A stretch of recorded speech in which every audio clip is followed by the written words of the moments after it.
Looking deep into the universe is like taking a trip down memory lane. The farther from Earth we look, the farther back in time we see.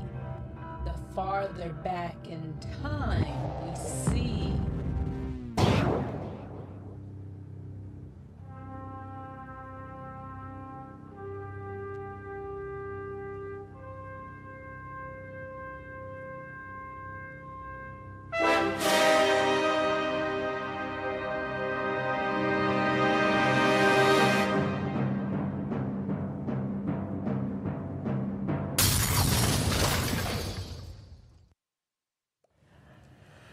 And welcome to episode 199 and a half of the most must-see, award-winning show to ever hit the Bedford TV airwaves, or any airwaves for that matter. North, south, east, west, backwards, frontwards, sideways, diagonally, any which way you look at it, all around the world, the Wrestling Kennection. I am your host, as always, your connection to the wrestling world, the pontiff of the pro wrestling populace, your 14-time king of pay-per-view champion, Mr. Ken Hill, delivering all the news to you in professional wrestling today. Alongside me is, of course, the queen, the current and reigning Big Four pay-per-view champion, the lovely Miss Julie Manugian. Yes. Julie, welcome with me on set today. Thank you. In the WK Live Social Media Lounge, we have Mr. Greg Dolan. Hello, everybody. And on the controls, we have Mr. 8-Ball himself and the current reigning and defending WK King of Pay-Per-View Champion, There he is. Mr. Nick Giglio. There he is, sitting in his chair, looking good. He's lost a lot of weight. Oh, yeah. Can't see him. You can barely see him. Yes. All right. So anyway. Before we begin, I want to thank you for letting me be here. And I noticed when you introduce yourself, you use the P with the pontificate, the pontiff of the pro wrestling populace. I think we should call me the princess of pay-per-view because I like the word princess. Prince? Well, isn't that a step down from queen now? Yeah, but it's alliteration. And we all love our alliteration. Yes. Anyway, moving on. And I like that. I like that. But anyway, okay. Now, originally, You like that throwback intro, Ken? I did. I loved the throwback. I thought it was a very nice touch. That was good. Works well. Now, originally, this was supposed to be more of a sit-down dialogue between me and a friend of mine that I recently met over the last couple months, Dan. We had several midnight discussions. So it's Dan, not Dan, not whoever. not Mark, Dan. Dan works over the Shell station. I met him over at the Shell station, and every time I'm coming home from a shift at from a late shift at DHL, he would always be there for his overnight shift. We'd have several in-depth discussions about what's going on in WWE and pro wrestling in general. Walk through, Evan. It's okay. We'd have a lot of interesting talks, and I thought that a great idea would be have him on here for like I said, a live end of the year review, Right. like we did last year with your nephew. Right. So where is he? So unfortunately, for one reason or another, we tried to contact him all day. We tried to get a hold of him. Couldn't reach him. No show for whatever reason. I mean, I gave him a phone number, everything. He didn't show up. Lucky for me. Lucky for you, because now you're here with me on this end of the year, this 2017 year-end review special. But normally I wouldn't be so bugged about this. Okay. But as much as I've loved this, like I said, last year, last week, I wasn't lying when I said I've loved this. I feel like 2017 has been one of the more fun years for the Wrestling Connection, but it's also at the same time been one of the more frustrating because. All right, why's that? Because we've been, like I said, at the start of the year, I promised we were going to try and find a new, regular, consistent co-host, someone who, like, just like with Zach, just like with Julian, I could have a equal exchange with in terms of you know, shooting the breeze about pro wrestling, Right. Talking about the business, Right. And while we had a couple of I introduced my new protege, Christoph. But even he's been kind of waylaid by his own personal schedule, which I take no issue with. Right. He's in middle school. He's in middle school. He has his busy. He has his family Yeah. and his school commitments. Right. I certainly can't expect him to just drop everything and show up every week. So Okay. I'm certainly. Well, it's very grateful. understanding of I'm you. certainly very. I'm an understanding guy. I'm an understanding boss. You Okay. are. I try to be. That's right. I try to be. But when I have all these people, like Stan, like Dan, that say, okay, I'll come in. I have no problem coming in. Here's my number. Here's my Facebook. Contact me. Let me know when you're doing a show, and I'll be sure to tune in or come in and be a part of it. And Stan did come in, and he was part of a couple of shows. Yeah. But when he said, I'd love to be a regular part of this, he just immediately stops showing up because goodness gracious, suddenly a shift pops up at Market Basket. He can't be bothered to show up anymore. And with Dan, he just plain didn't show up. Right, and what we called him. I just called him at the show station. We just couldn't find him. Wasn't there. Couldn't find him. And here's the thing. We left. He said, his coworker said, leave number with him. And I said, but okay, I already left my number with Dan. So if he wasn't going to be able to come in, he could have at least texted me and said, I'm feeling a little camera shy. Something came up. Instead of just flat out no showing. And this was my problem with Zach and eventually even Julian at points. Because instead of giving me a reason saying like, okay, I have a shift came up. Okay, I have a family occasion. At the very least, give just me a common courtesy of a tangible excuse. Yeah. Give me something. Give me a rhyme or reason why you couldn't show up. Right. Because here's the thing. That's what irks me. Okay, is that I ask for very little else but commitment. That's all I ask for.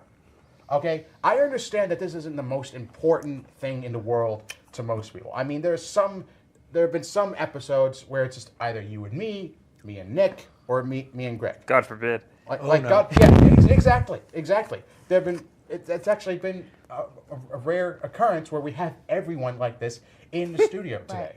Right. And just because I took the time to ask when would be a good day for everyone this week to do a year. Can I do it every Again, before? being very considerate, I tried to be, okay? Yep. Sometimes they'll skip my mind. Sometimes I'm not as considerate of others, and I apologize for that, okay? That's my little nuance. That's my little thinking tick right there. I don't consider others. I try to be I try to be considerate, but then that consideration often gets thrown back in my face. And that's what gets me, because I can be criticized for a lot of things. Like, okay, there's sometimes where a show goes on late because, okay, I'm late getting to the studio. I admit that I am not the most punctual person in the world. But regardless of when I get here, the show goes on. That's right. And you've never missed a week. Every single week. In January, Coming up on 200 weeks. Right. 200 episodes. Right. Never missed one. That's amazing. Not one. That's amazing. Who can say they've done something consecutively 200 times? 200 4 years. Yeah. That's amazing. I mean, I've done this in sickness and health. I've done this. I have done this when I've been. When you were sick, you had a health scare. When I had mono. When I had mono in season 2. Wow. When I had a blood clot in season 3.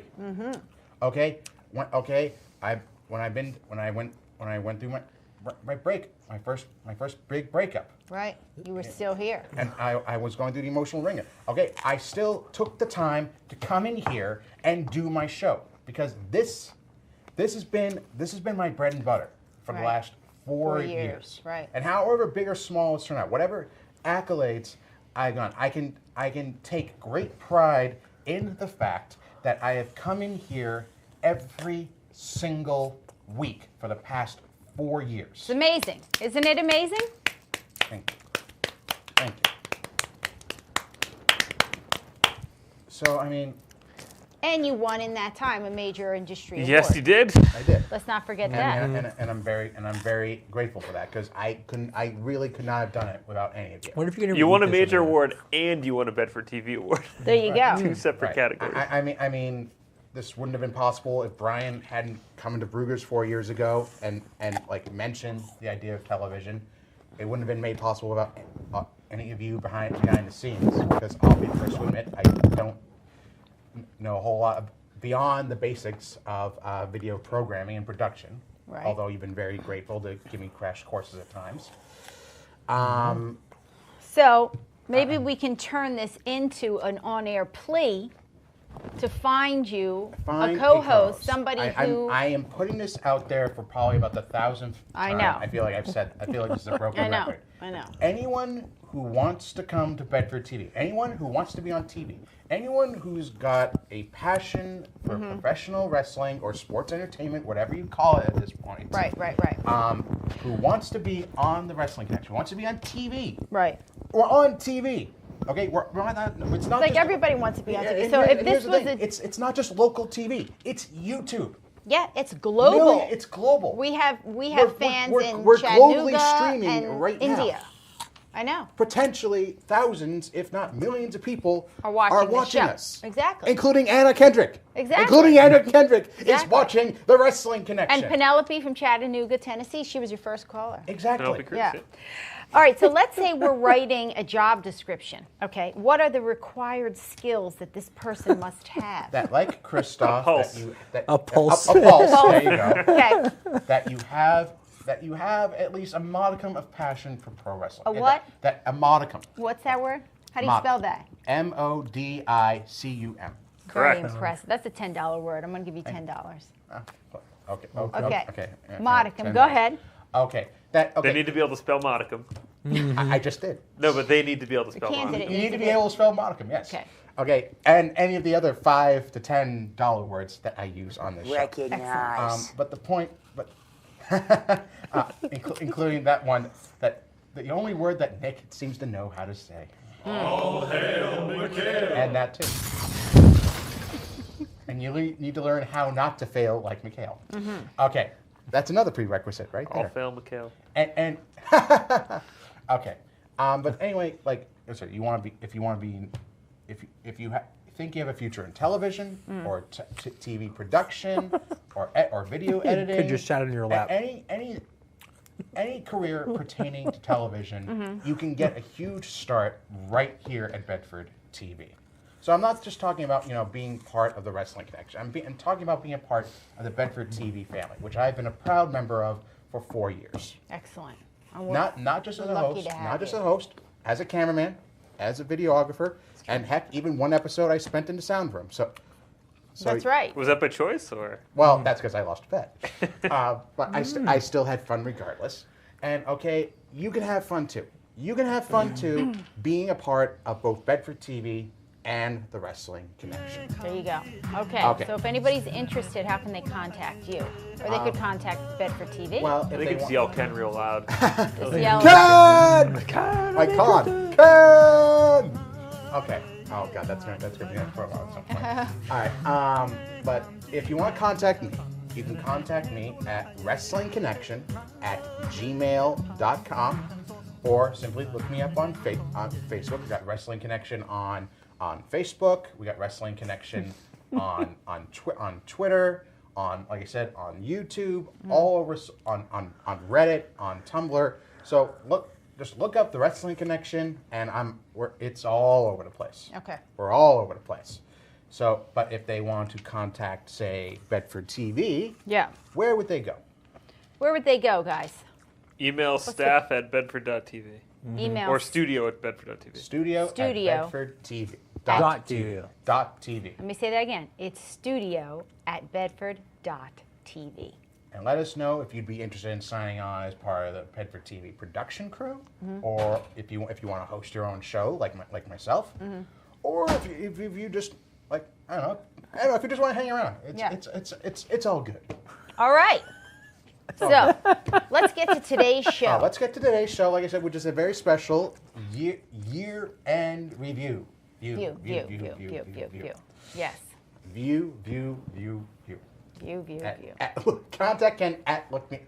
That's like someone just typed my words into Google Translate, and There you go. that's what comes out. There you go. Okay. I wonder if anyone can hear me eat this on the air. Probably not, Probably. because I've been told It's a several hypercardio times by one, so. viewers not to drink or eat on air because it's very distracting. Yes. Okay. Okay. So anyway, like I said, today is our 2017 year-end review. Okay. So basically, I mean, we're basically looking at the best and brightest of the Wrestling Connection for 2017, and we're also looking at the WWE for 2017. Essentially, what was the best and the worst? Like, what were the best matches? What were the worst matches? Who was the best male superstars, female superstars? Like, who we thought was overrated? Who we thought could have been pushed more? Who was underrated? On this show or on the WWE show? On WWE. Okay. In WWE. Okay. And 'Cause I had a few things for who's overrated. Stop. Yeah, stop me if I haven't heard that one before. Let's talk about Nick. Oh. Overrated, yeah. I'm so All right, overrated. so- Okay, so anyway, let's start right here at home with the Wrestling Connection, okay? I will certainly say that 2017 was quite an interesting year, quite a turnaround for some. Others stayed the course. Others took an interesting dip. And just to be clear, when you Okay. said let's start right here, you mean you're talking about the WK family, The WK your fa- crew, your Yeah, casting the crew. WK crew. So, Okay. I mean, myself, you, Yeah. Nick, Greg, I mean, even Prakar, who came on partway through the year, Mikhail, all hail Mikhail, Brian, who hung around for a cup of coffee at the start of 2017. So I mean, and we've had like Stan, we had Christoph join in for a few episodes. But for the most part, it ended up coming down, to four of us. It's been the four of us, really, for the last couple of years. It's always been the four of us. That's right. And that's the case. So for a number of these categories, it comes like, say, the most connected. Let's start with the most connected. Okay, The most most connected. connected pertains to who had the highest, well, in this case, point average, because we're going back to a regular point system Okay. instead of, like 6 out of 14. So you're not going by number of pay-per-view wins. You're going by point average. We're going by point average. Okay. So essentially, who was here for at least half of the pay-per-views? Because that's what we count. If you were here for at least half the pay-per-views, you qualify for this award. Okay. So you qualify, Nick qualifies, Greg qualifies, I qualify. Sadly, Mikhail falls just short since he only came for 6 out of 14 pay-per-views this year. Got it. Brian falls short since he only came for 4, and sadly, Prakar falls way short since he only came for 3. Okay. Sad to say, Mr. Video Game Fight Club was not Mr. Connection this year. All right, so who was Mr. and Mrs. Most Connected this year? Well, All right. Okay, so like I said, we took all the Most points. connected. We took the points. Gee, I wonder who that's going to be. Let's find out. It was a little closer. It was a little closer than I think most people would Look at have that. thought. But all right. So how we did this year? We took the total points we earned from each pay-per-view, added them all up, divided by 14, which was the number of pay-per-views we had this year, and that average Wow. number of points was your total for the entire year. All right. So out of the four of us, all right. So Drum roll. So this one, in this case, it would be who was the least connected. Well, if it's not me, that's depressing. Okay, so coming in, well, I guess in this case, last, the least connected Is out of the four of us, probably me. with an average of 4.14 points, Yeah, it's was the man who spent much of the first half of 2017 searching for that faded big zero, that big Yes, goose egg. the 8-ball guy. Never quite found his golden goose egg, so to speak, but came very close at times. That would be Mr. Nick Giglio. Congratulations, Nick, Oh, on being the boy. least connected. Least Thank you. connected for 2017. All right, coming in third place. Yes. Which is certainly a step up from last year. Yes. I'll say I'm quite impressed. With an average of 5.79 points. See, there you go. Nice little math lesson for you, ladies and gentlemen. All right, with an average of 5.79 points, our Big Four pay-per-view champion, the lovely Miss Julie Manugian. Thank you. So, Julie, I'd say a vast improvement from Thank from you. last year. All right, so coming in second place, Yay. and this one took me a little by surprise, with an average of 5. Why is that? 5. Yeah, why is that? Ken? Wow. Yeah, why? Well, no, because I thought it was. I did try to get it was- 0 a few times. Well, That was a no, because mistake. it was closer. That it was. Yeah. It was a closer. It's very closer close. race for first. Than I We'll thought it go would over be. that in a second. All right, with an average of 5.92 points for the entire year, Mr. Greg Dolan. Congratulations. Greg is the runner-up. Well, the second bestest, anyway. Wait, Greg. All hold right, on. so coming in first, I am proud to say, we can both having type right now. repeated as most connected, yours truly, Ken Hill, with an average of 6.43 points. Congratulations, Thank you. Ken, for being the most connected to your own show. Bravo. I would hope so. Now, looking at the numbers, I would like to say, if you were one who'd like to estimate, to round to the closest, Julie had 6 points, Greg had 6 points, and Ken had 6 points, if you were to round to the closest. But that, yeah, but that. Well, no, I mean, that's a rather beastly number, don't you think? Oh, what, 666? Oh, boy, it's not the Halloween show. Might as well be with how many dancing skeletons we get on here. All right. Well, congratulations to you. Well earned, considering you. all of the commitment that you just explained to us that you've had, 200 solid episodes in a row. You deserve it, and we're impressed and not surprised. Well, I guess. Scary skeletons and shivers down your spine. Shrieking skulls shock your soul. See Where are they? I don't see them. I hear them. I got you. Yeah, we're good. they're stuck behind the bar right there. Okay, so what is our next Well, category? the next category would I'd say to be the most. This is more of a personal award. The most improved connection Among the casting crew again? among the casting crew. Okay. And here, I think this one is also a unanimous vote because considering, I mean it's Julie. Obviously, I'm just gonna flat out say it's Julie because considering that Julie had the lowest rate amongst all of us going into last year. Last year. And then this year, I mean, she wins. You know, you won like about 3-4 Big Four pay-per-view championships. That's right. You won 3 Queen of Pay-per-View Wow, championships. that's right. Which was a vast improvement considering last year you didn't even win 1. Oh, wow. You I were terrible. I've gone from 0 to hero. Oh, my God. Exactly. Are you going to sing the song now? Hercules? To the No. hero, just like that. All right. But 0 to hero. oh God, I hope Disney doesn't sue us. Oh, they won't. If they do, I'll beat them up. Okay. Oh, I'd love to see you in Okay. a match with Michael Eisner. Yes.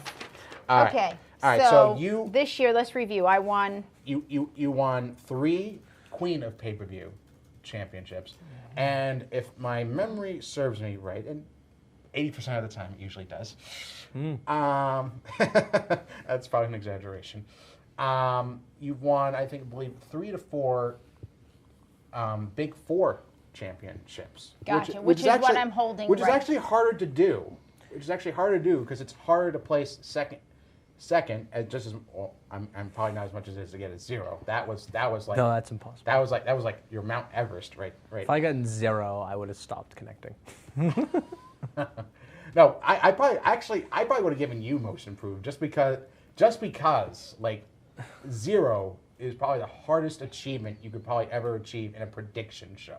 Mm-hmm. So I got True, one. it takes talent. It takes talent. No, What I it would- means is that he secretly does know the Yeah, I was answer, gonna but say, he it's not the intentionally goes against it. You have to know what the correct answer is in order to score 0. Exactly. Great, you got to put like All right, 60% so of the time it works if you every had time. Gone to 0, if anyone had gone to 0, I would have given them the most improved award just because like it's essentially it's a big time achievement award. It's a big time Doesn't achievement. matter.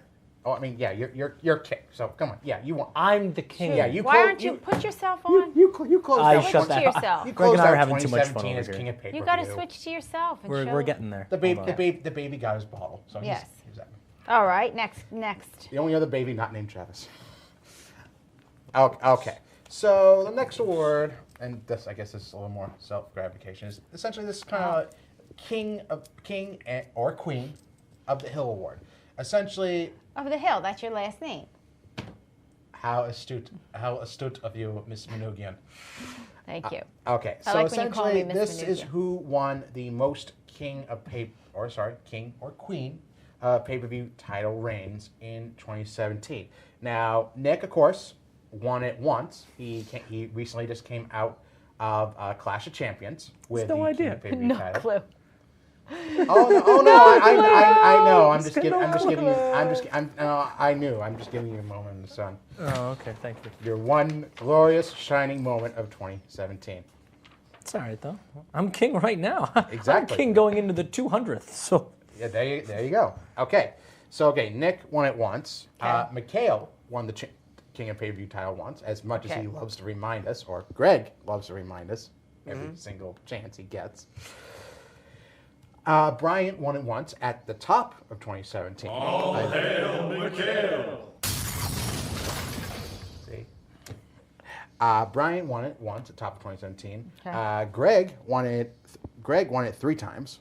All hail Mikhail! Julie won it 3 times in 2017. Again, congratulations to Julie, most improved at the Wrestling Connection for season 4 for 2017.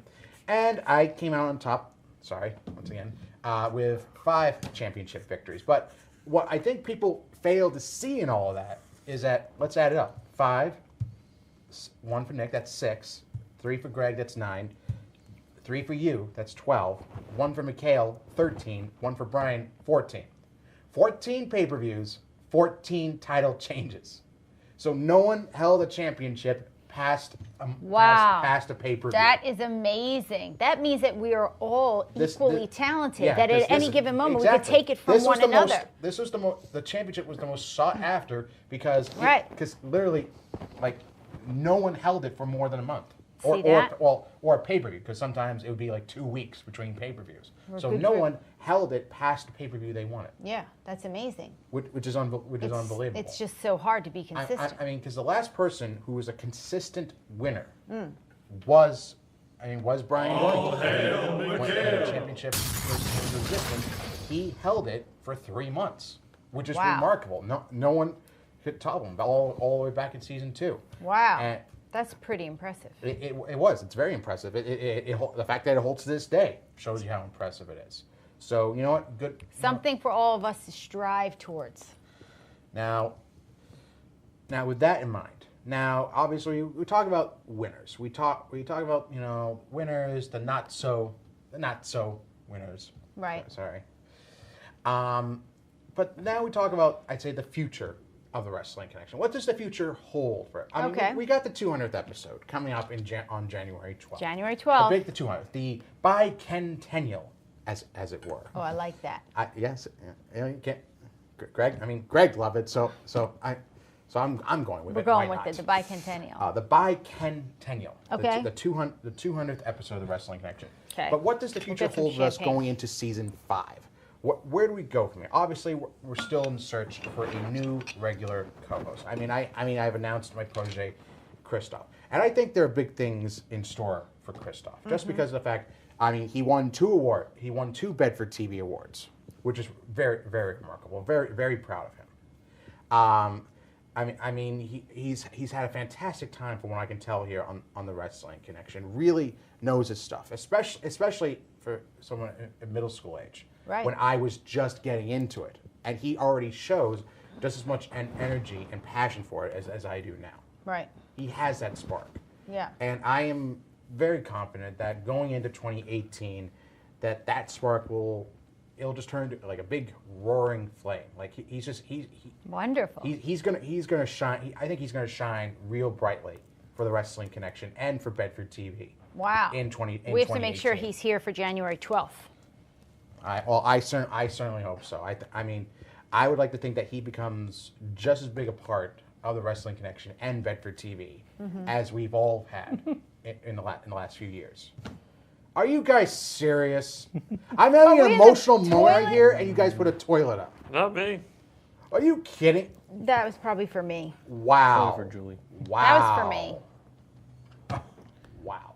That was for me. That wasn't for you. It's okay. It's okay. That was for me, not for you. It's a little inside joke.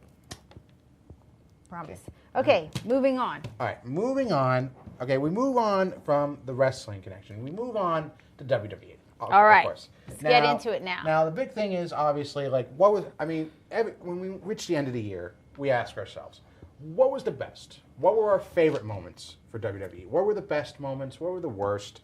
Who do we feel like were the top superstars? Mm-hmm. Who were less than fantastic, Right. so to speak? Okay. Right, and who were the top male superstars? Who Okay. was the standout female performer of 2017? And just like I mentioned with Christoph for the Wrestling Connection, who do we see being breakout star for WWE Okay. in 2018? Who do we feel like has that big upside All right. going into next So are next we going to year? go with male, female, best, worst, and then up and coming? Let's start with best male All right. superstar. And All right. I think you really can't go wrong with this one. I think I gotta say AJ Styles. I agree. That's my number one. I mean, AJ is he's just proven to be one of WWE's top most consistent performers in 2017. That's right. The fact that they chose him to dethrone Jinder Mahal when it seemed like modern day Maharaja. the make believe Maharaja. When it seemed like that they were gearing up Mahal to have him hold the championship all the way to the Royal Rumble, Right. or even to WrestleMania, WWE realized, okay, the Mahal experiment isn't working. We have to get the championship onto someone who's been consistent, someone who's right. been steady, someone much more dependable, and Yep. can get the crowd excited. Yes. And that fell to AJ Styles, who, like I said, has been the most consistent performer WWE has had in 2017. AJ is phenomenal. He is. He's phenomenal. He's the phenomenal one. Exactly. He's not the phenomenal one just for show and tell, you know. Right. Okay. He proves it every single night. That's right. And the fact that he proved it essentially, you know, wrestling three times. Wrestling in a live event in South America, coming back on Sunday for Tables, Ladders, and Chairs, and wrestling Finn Balor when Bray Wyatt went down sick, and putting on a fantastic match. Fantastic. Which we all It was phenomenal. It was, which we all loved. And then coming out and wrestling the next night on Raw. Yeah. So essentially, the guy wrestled 3-4 times in the span of a week, Right. crossing countries to do so. And now he's WWE champ. I think which is a great award for him. So congrats to AJ. So congrats to AJ. I mean, without a doubt, I think best male superstar of the year. I would say it's simply overall best performer. Yeah. Of- Overall of- best performer. of the year. Agreed. Now, okay. Now, if I had to go with the worst male superstar, now. Okay. Now, what makes worse? Well, Annoying worst, I would say- or Yeah, you need to do like worst, Is like worst don't annoying? like. 'Cause I or- know I would he's- say most overrated performer of 2017. I mean, it's like who could have done better? Who had the potential okay. to be better? So who failed us? Well, Jinder Mahal. Well, Jinder certainly ranks up there because, I mean, obviously, because he was put in a position he was simply not ready for. Okay, when they put the championship on him, it seemed very spur of the moment. He hadn't had the proper build-up. It just literally, he went from having a big-time losing streak in his career to suddenly holding a WWE title. And, I mean, it didn't help that for his first couple opponents, he went up against Randy Orton, Yep. who was not at all motivated to Right. put someone like Mahal over. That was Hell in the Cell, I think. Well, no, that was way earlier than Hell in a Cell. Okay. We're talking about Backlash. We're talking about Backlash, and then leading all the way up to Battleground with the Punjabi prison match, which That's the one. unfortunately did Mahal no favors in getting him over, and if anything, exposed him more Right. as I would like to call him a hollow champion, someone who has the look, someone who has the potential, but just falls very, very short. And are you of his giving that expectations. to Jinder, or you have someone else? in Well, mind? actually, I had someone else in mind, and that was Jinder's first opponent for the WWE title, which is Randy Orton. Really? I have to say, I mean, certainly the most overrated. Okay. Because Orton's a veteran. Yeah. He's been in WWE for 15 years. Right. And the fact is, the start of 2017 seemed like he was gearing up for a big time storyline. He was a member of the Wyatt family. He and Bray won the tag team titles. He won the Royal Rumble. It seemed like that they were geared up to have a really interesting storyline. It seemed like for the first time people were taking interest in not only Bray Wyatt but the Wyatt family. Seemed I said this. You remember saying this, like going into 2016. Orton seemed rejuvenated. Right. He seemed really happy Right. being a heel and being part of a heel faction again. And then they do the whole twist with him turning on Bray Wyatt and burning down the Wyatt compound and challenging him instead of kind of holding it off for far later down the road. And it just seemed to all fall apart. The WrestleMania match was dismal, and it just seemed like for the rest of 2017, Orton was just. And you thought the Punjabi prisoner match. The Punjabi prison match was horrible. Well, I mean, that was gender. But then you have But he was asleep in that one. Exactly. The House of Horrors match was bad. The Punjabi prison match was worse. Yeah, yeah. I mean, and I here's- remember and him here's- just dangling. here's the sleep. and here's the thing about that. That is just, I mean, admittedly, given what he had to work with, considering that they cut the storyline, the Wyatt storyline short because WWE felt like they owed Orton after he got beaten up by Lesnar last year at SummerSlam. They decided to put the championship on him as a token of their esteemed appreciation and, oh, please don't ditch on us because you got the crap beaten out of you by Brock Lesnar last year. I mean, that's essentially what it was. And Orton himself has gone on record saying he doesn't like being a face. I mean, when you look at John Cena, what do you see? All-American, Right. squeaky clean babyface. Right, right. What do you see with Orton? Venomous, Yes. Well, good snake-like, word, good word. snake-like, sneaky heel. Okay, Right. he revels in that. He loves doing that. Yeah. He's the opposite side of the coin of John Cena. Right. John Cena, face. Orton, Heel. John Cena, Superman. Randy Orton, Batman. Batman. The ultimate anti-hero. Anti-hero. Good Who stuff. yes. Okay, and yet he's been more or less put into this role that usually John Cena fulfills, and it doesn't fit Orton. It just doesn't. And he's shown that. Like I said, he mailed it in for his feud with Wyatt. He mailed it in with his feud for Mahal, and unfortunately didn't put Mahal over as well as he could have, which only served to, like I said, expose Mahal more as a hollow main eventer, someone who really didn't belong in the main event scene. I mean, when it comes to Mahal, just for a second, when it comes to Mahal, as much as I ragged on him and his background and his lack of natural Indian upbringing, it's just as much WWE and creative's fault. The fact is, they did it too soon. They did it too soon. They didn't build up to it. Let me put it like this: if they had Mahal slowly build his way up to being a legit #1 contender, say win it around like SummerSlam time, like June, July, August, if they won it then, and then like hold it for 3-4 months, going into like Survivor Series, like the end of 2017, I would have bought that as a more legit championship reign than what we had to put up with. We had to drag ourselves through for 6 months. Right. Because it was always the same thing. Mahal struggles through a match. Singh brothers get involved. Mahal hits the Colossus and retains every single time.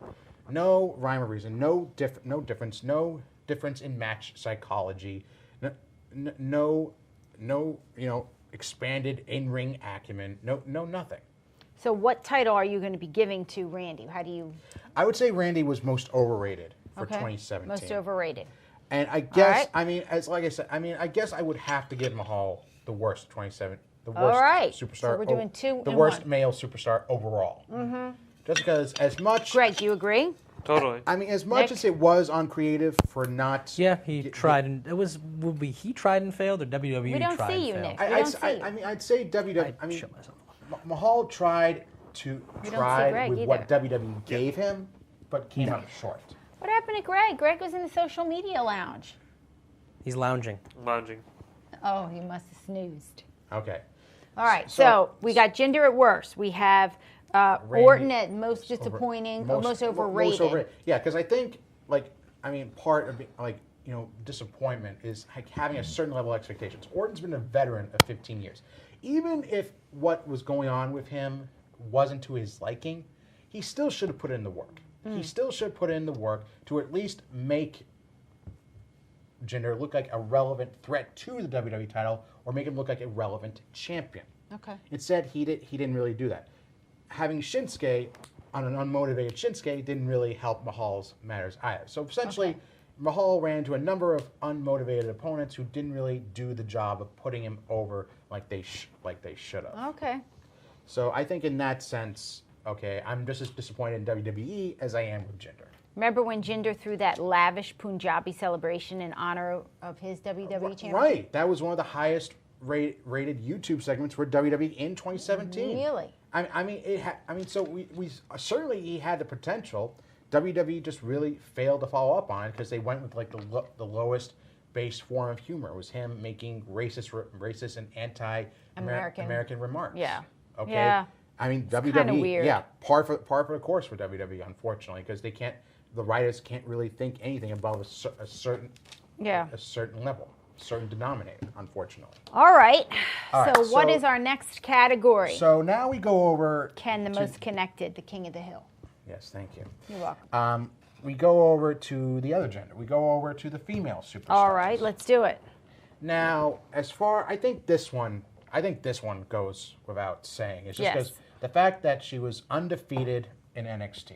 Okay. The fact that she essentially left NXT, retired, quote unquote, from NXT as an undefeated NXT Women's Champion, came to WWE, to WWE Raw, has remained Raw, yep. undefeated since then. Right. Has ended up being the sole survivor in her match in the Raw versus SmackDown Women's Survivor Series match. Sole survivor for Raw. That was a great match. It was a good match. It was I wouldn't call it a blowaway match, but Okay. it did the point of getting her over and establishing her with the WWE audience by saying Okay. Asuka has arrived and Asuka is here to dominate, just like she did in NXT. Okay. And yes, it is. You just Asuka. gave it away, yeah. Yeah, it is Asuka. Okay. I mean, obviously Charlotte has had a resurgence on SmackDown, as SmackDown Women's Champion. Alexa, despite the rough start she had, feuding with Bayley in 2017, has really come into her own. Yeah, I as- think as we have Raw to give Women's- something to Alexa. to Alexa. As annoying she's as she not is. the The best. goddess of the WWE. She's not the best in-ring worker, Right. but she's certainly one of the more verbally able superstars. Agreed. She She's can very hold- good on the she- mic. She can hold her own on the microphone. And So- she has those faces that she does that are very good. and she has that wicked right hand. Yeah. So yes, so all three of them have had a certain spark to them in 2017, but Asuka just takes it all away. Okay. Simply because, like I said, of her prowess, the fact that she's I almost consider a female Brock Lesnar. Really? She doesn't dominate her opponents in 1-2 minutes. Okay. But she's been impossible to defeat, to dethrone. With Lesnar, same thing. I mean, unless your name's Bill Goldberg, okay, you haven't beaten Brock Lesnar. Okay. Reigns hasn't been able to do it. Strowman hasn't been able to do it. Samoa Joe hasn't been able to do it. No one has been able to topple Brock Lesnar in 2017 when he's been Universal Champion. So, I mean, yeah. So, All yeah, right, so we're gonna give it to her. I compare Asuka to that. Asuka's toppled Bayley, Sasha Banks. Like I said, she came out on top in the Survivor Series match as the sole survivor. She's toppled Nia Jax. She beat Ember Moon twice. I mean, she won a fatal 4-way to keep her championship. She's won a falls count anywhere. A last woman standing match. Yep. She is. Who are some of the other big women, though, top women that she has not yet met? She has not yet met. I would say she has not met Sasha yet. She has not met Alexa one-on-one. She has not met Paige or any member of the Absolution, for that matter. And with the Women's Royal Rumble coming up, Yes. it's going to be interesting to see where Asuka fits into that. I mean, is she going to be the one that everyone targets, or is she going to be the dominant favorite in that one? I don't know. to win? That's coming up January 28th I mean, in Philadelphia. there's expected to be 20 women enter that, and considering there are only 19 active women on the roster, that leaves a surprise entry open. Could we see a former women's champion returning? Could we see a Hall of Famer returning? Could we see Michelle McCool or Trish Stratus or even Lita come back for one night and try to win the first ever women's Wow. Royal Rumble? Or we could very well see Stephanie McMahon, considering that she innovated the women's revolution and everything involving Right. women in WWE. Right. Even when the Fabulous Moolah had her 3,000th long day reign as Women's Champion Stephanie McMahon was there. All right. Okay. So that's your. Okay, she's my top female. Okay. Now, who was the worst performer? The female performer Where do you? What? Oh. Okay. for toilet break. For Alexa, though, are you going to give? Is she just an honorable mention? Like would be your second choice for? Asuka is my top pick for top female performer. Alexa and Charlotte do get honorable mentions because obviously they're both champions of their brand for a reason. Okay. All right. All right. Next so category. Now, if I had to go for worst female performer of the year, I mean it's a close one because they've done next to nothing of note with Tamina on SmackDown. She's done absolutely nothing. She's basically just been a body there on SmackDown. Same with Nia Jax. I mean, you would expect a woman like Nia Jax to be rolling through the entire Raw roster. Totally agree. Steamrolling. She's done nothing. Even Alexa has beaten her. I mean, Give me the a break. fact now that you have Nia Jax flirting with Enzo. Yeah, what is up with that? She's flirting with Enzo Amore. Like, She's I've double, triple his size. I've seen opposite pairings like this. I mean, I've seen like the days of Eddie Guerrero and Chyna and Santino Marella and Beth Phoenix. Okay. But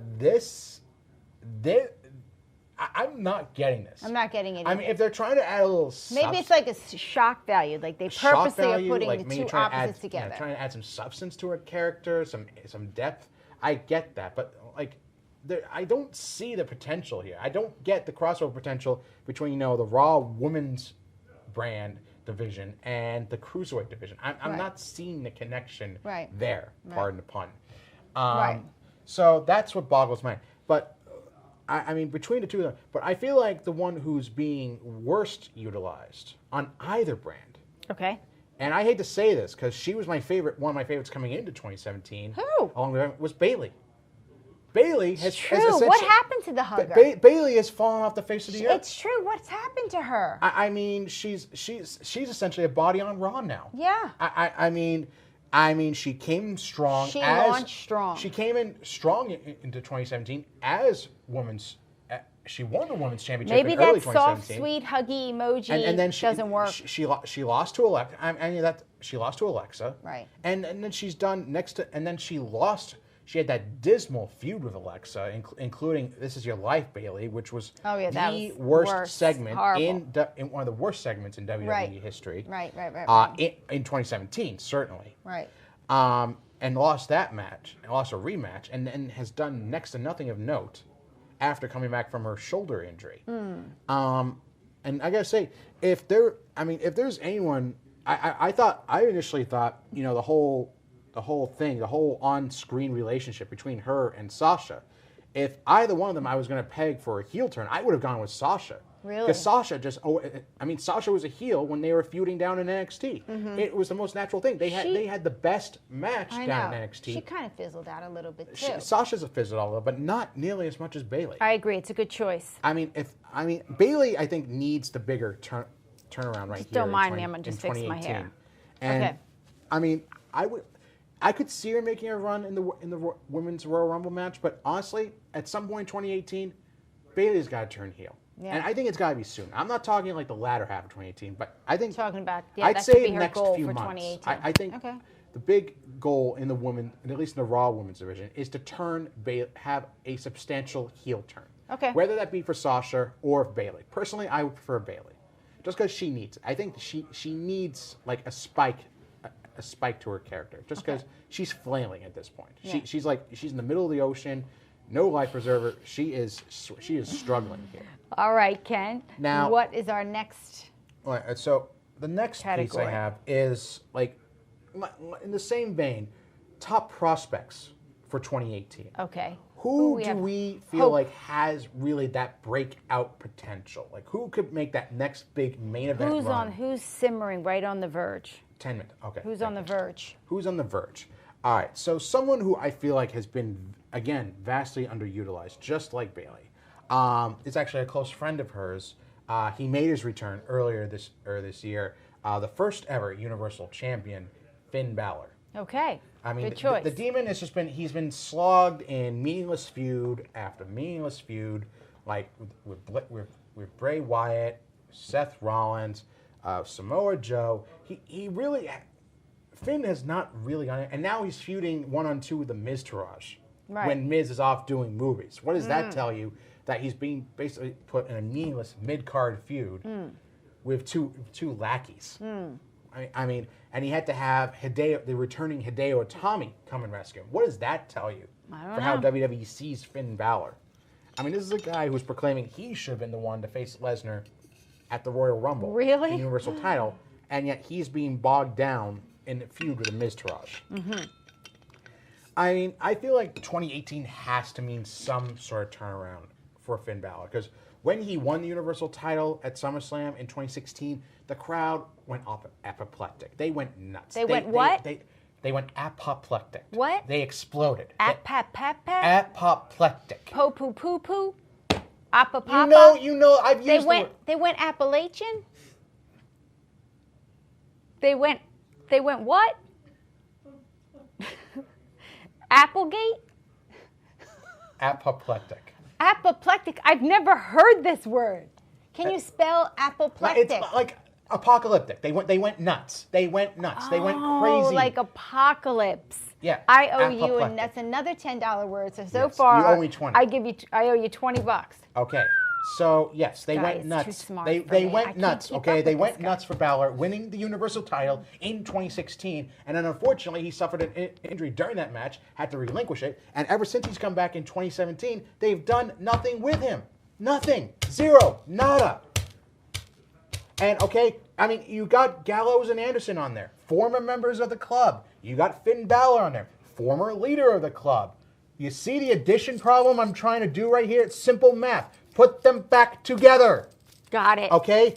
He's feuding with the Miz Taraj. Miz obviously comes back from doing his movies. He faces Balor. Balor gets beaten down 3-on-1. Oh, boom. Here come Gallows and Anderson. Ooh, face turn. The club reunites and face the Miz Taraj at WrestleMania. There's genius simple booking right there. Sounds like you just cursed. Booking. Oh, What did you think I said? I don't know. It just sounded like something crazy. Nick, do you have a picture of an apocalyptic? An apolopic? Oh, good. Apoplectic. That's close like his bones. Oh, Okay. that's no. Next category, my friend. Okay, well, I want to ask you. Okay, I personally think Finn Balor has breakout potential. I think there are a number of superstars who come right up behind him. Shinsuke Nakamura. Yes, love Shinsuke. I would love to see Shinsuke versus AJ at WrestleMania. Okay. Sami Zayn. I mean, Sami Zayn is probably now in probably one of the top feuds on SmackDown, aligning what I himself find with his on. old friend. He Kevin, is coming. Kevin Yeah, Owens. he is getting a lot I of could buzz very now. well see him make a run for the WWE title Really? in 2018. I would Okay. love to see him do that, All right. and hopefully break away from Kevin Owens. Okay. I mean, because they have fantastic chemistry. I could see them pulling that off. Okay. Now, lost in all of this, I Yes. mean, is one of my favorite superstars. Yes. The Miz. Right here. The Miz. Like, what's the plan for Miz? What? Like, I was just going to ask you. What is the I plan? mean, because Roman Reigns is Intercontinental Champion. That's something else we haven't talked about. Is the reunion of the Shield. Yes, I Yeah. loved that this year. Now, I mean, and now in the midst of that, Miz lost his Intercontinental title to Roman Reigns.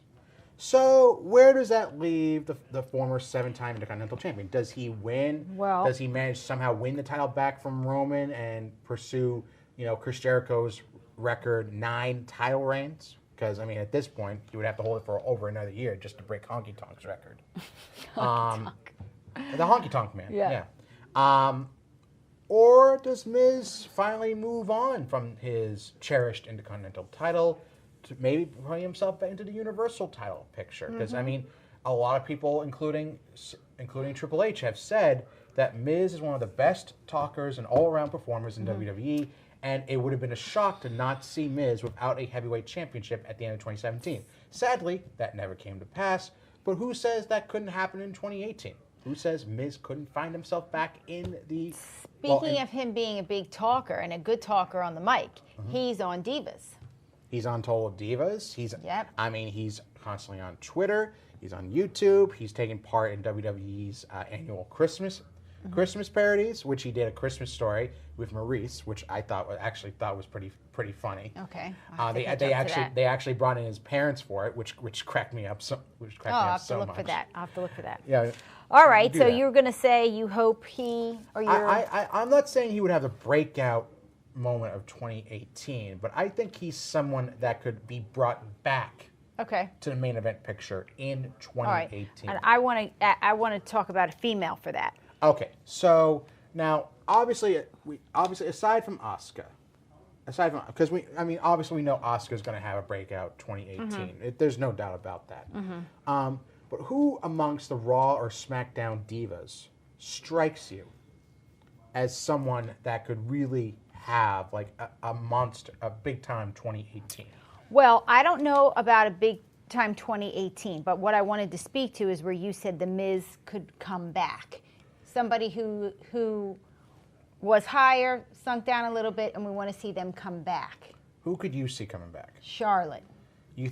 What do you think about that? Well, I'm baffled because Charlotte's already the SmackDown Women's Champion.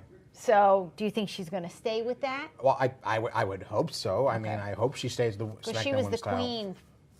Well, she's the queen of SmackDown Forever. right now. So, Yeah. I mean, I'm talking about someone like, okay, who came out? What about Paige? What about Paige so and she Absolution? she was gone. She came back. What about Ruby Riott and the Riot Squad on Yeah, what do you think of the SmackDown? Riot Squad? They're a little. I think they've kind of fallen off the map a little bit. They're- Just because they haven't really entrenched themselves in the SmackDown roster like Paige and Absolution have, rolling over the Raw Women's roster. So I feel like the Riot Squad, Ruby Riott, have a little ways to go before people start taking them seriously. Whereas with Paige and Absolution on Raw, Paige, the team has already gone out of the way by dominating, by laying waste to the Raw Women's roster over and over and over again. And now they even find themselves being a part of the first ever Women's Royal Rumble. Which, think about it, if Paige plays the numbers game effectively, she could could come be out. in it. She could very well come out the winner. What do you think about the future of two of my other favorites, Natalya and Naomi? I think Natalya at this point, considering how AKA, shut up! I think she's done at this point. I mean, Natalya had a decent little token run Do you with think women's she's title. done? I mean, look, she's been a veteran of WWE for over 10 years. She's had a fantastic career, but I think for the most part, I think it's time for her to step away. All right, and how about Naomi? Naomi, I mean, she's just there. I mean, I She's feel just fun. She's just kind of there. She's fun. She's got the glow. Colorful. She's colorful. She comes on. She does the split-legged moonsault. She's the most athletic. I wouldn't say the most She is. in-ring gifted But she's in inside the Divas, ring, but too. she is very athletically gifted.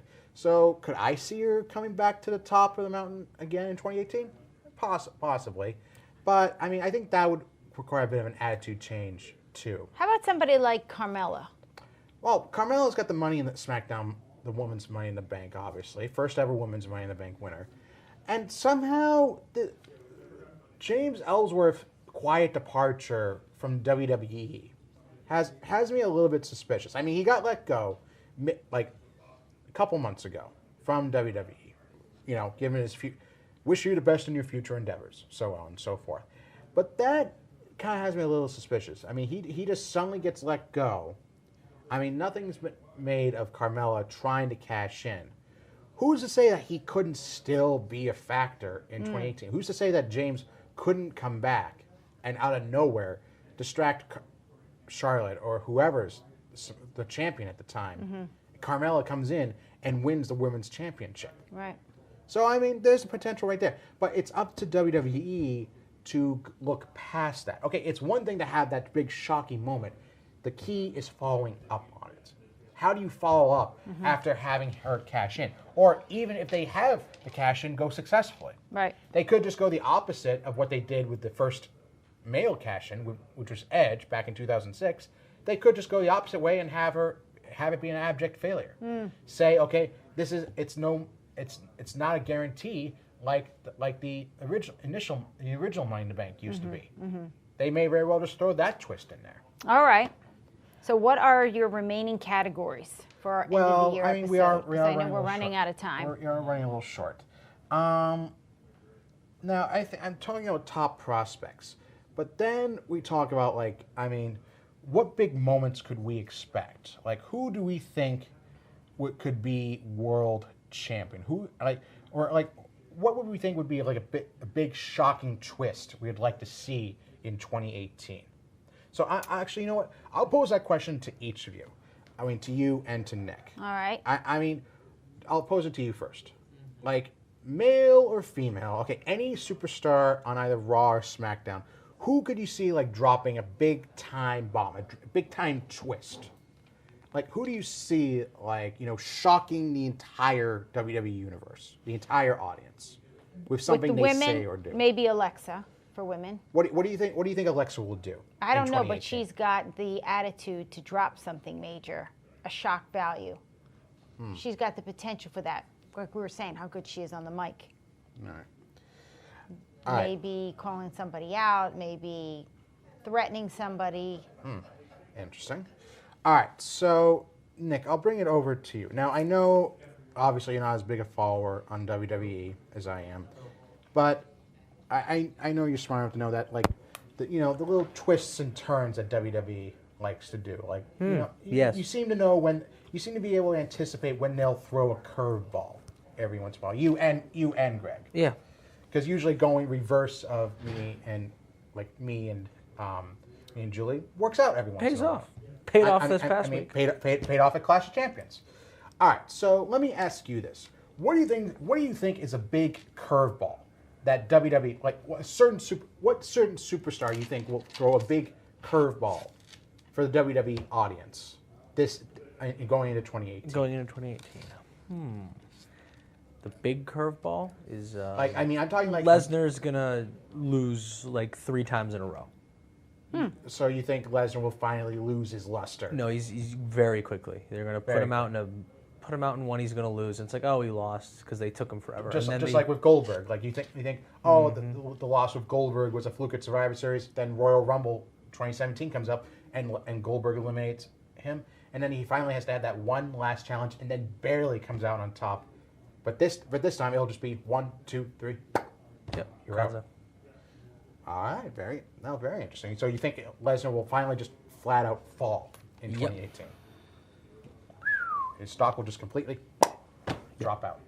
Okay. So Yeah, our news crew is arriving. Okay. So I'll just throw out my prediction very quickly.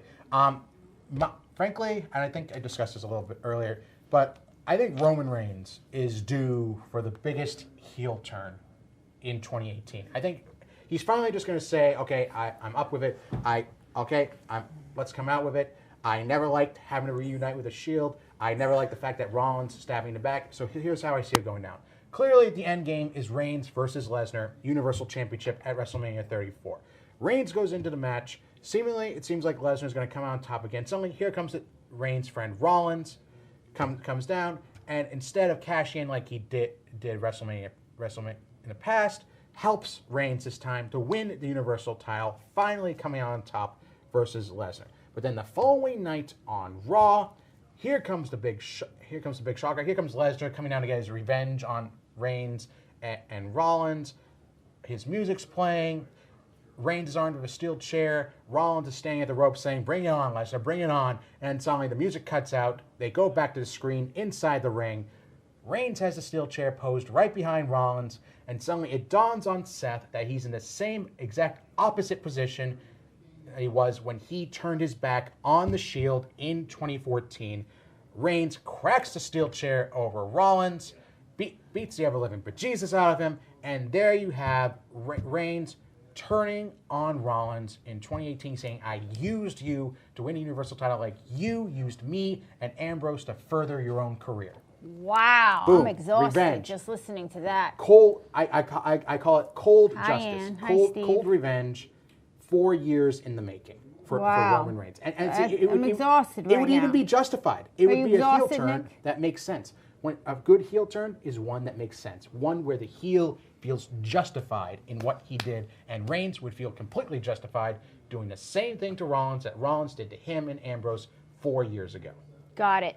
Bing, bang, boom. Bing, There bang, you go. boom. And there you have it, folks. All right, there you go. There's your year-end review for 2017 for both the Wrestling Connection, for WWE. Like I said, we'll be taking off for a couple of weeks. We'll be coming back on January 12th for our 200th episode, the bicentennial of the Wrestling Connection. I hope everyone will be here. Julie will be here. Nick will be here. Greg will be here. You'll be here. I'm hoping I'll be here. We'll have plenty of special guest stars. It's going to be a big event. I'm looking forward to it. I'm hoping everyone's looking forward to it. So anyway, I want to wish everyone at the Wrestling Connection, Bedford TV, all of Bedford, all of Massachusetts, all of the U.S., everyone tuning in. I want to wish everyone a happy and safe New Year. Please drink respectfully and drive carefully. I will see you all in 2018. I will see you all on Friday, January 12th. And remember, as always, to be connected, get connected, stay connected. Happy New Year, everyone.